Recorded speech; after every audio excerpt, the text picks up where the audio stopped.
Pass the ball back. When you're close to your net and there are people in front of you, pass it to the goalie to get rid of the pressure and reset the game.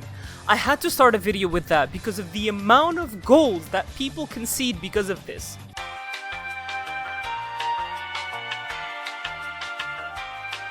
Yep, that's to be expected.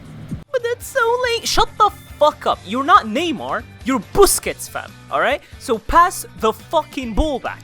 Now, before going into practicalities, you have to understand the mechanics and movements that you have. You can dive right, you can dive left, you can dive forward, you can dive backwards, and you can jump! I repeat, jump! Alright? So when a player is in front of you, and they will 99% of the time lob you or rainbow flick you, instead of sliding like a dumbass, jump!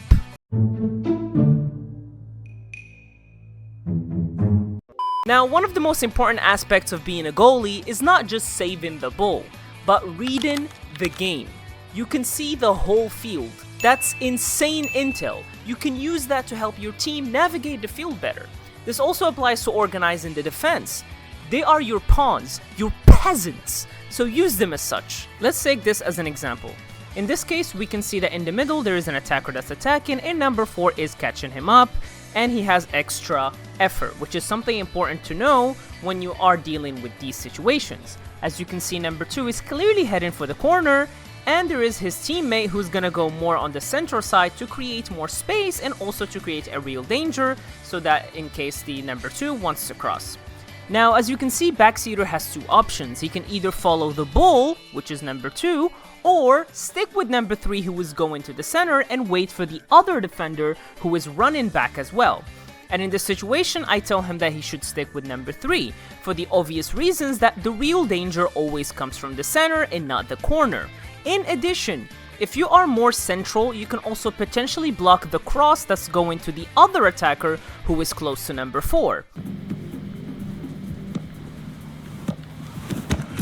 As a goalkeeper, you should be able to assess what's going on in the situation to help your defense as best as possible. Another annoying aspect I see many goalkeepers do is staying glued to the net. Let me tell you a secret. You're not locked up. You're free. Use your fucking freedom to get rid of the ball. You can get rid of so many balls in potential danger by having some fucking balls to clear that football. You have the dash, you know that, so you can use it, bro, to clear that danger. But don't get it twisted.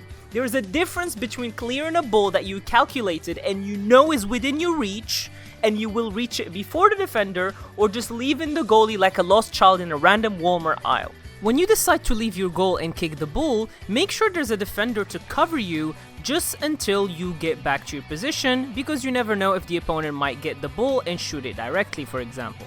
Also, stop diving randomly. Any shot outside the box should be saved. You have no excuse unless it's a volley that can be ridiculously fast. So they are and if they're well placed, I can understand why you couldn't dive in time. But shots outside the box should be yours. Here's the thing, you can almost always react to outside the box shots, meaning you have time to react. Did you hear that word? React. Not guess, react. So stop diving like a maniac and react to the ball. Now, let's say you have mastered catching balls. The next step is releasing it. And here's the important tip that will help you. Scan the field before the opponent's play. As I mentioned, you can see the whole field. So while the opponent is attacking your net, you can see your team's and your opponent's placement and movement. Let's see this example. You can see that OG yours, which is my teammate, is the last person, right? And every other attacker or opponent isn't on our side. So once he crosses the ball to the other side, I checked on my minimap and noticed that my teammate was going front, which was a very smart decision on his end. I get the ball, I turn immediately to see him, he makes the call to give me a line, which helps me with my pass accuracy, and then I give it to him. As goalkeepers, you should always be thinking of the next step, what to do after your save, because your job does not end after you save it, but what you do after with it. And when you pass it, you create the most optimal offense possible. However, if that's not an option, then take your time. Don't rush. You can pass the ball to players before the halfway line, okay? They're not gonna kill you, you're not gonna die if you pass it to the defender next to you. Again, offense starts with you, so you should help them create an optimal offense and not just booting it to the other side, hoping that your striker will catch it, even though there are 2 defenders standing next to him, because it's not optimal. Which is why you have to improve your passing skills. And to do that, it can be very simple. Go to the field on your own and set imaginary targets in your mind that you want to hit, and just practice hitting those targets until you become really good at it. And it will make you a 10 times better goalkeeper. Being a goalkeeper is more about just saving the net. Yes, it's extremely important, it's probably the most important, but understanding the game, helping your teammates move better, and also being able to create a good offense always starts from you. Thank you guys for watching. If you enjoyed this video, make sure to like, comment, and subscribe, and let me know if you would like more tips in another position or just mechanics in the game. Thank you for watching.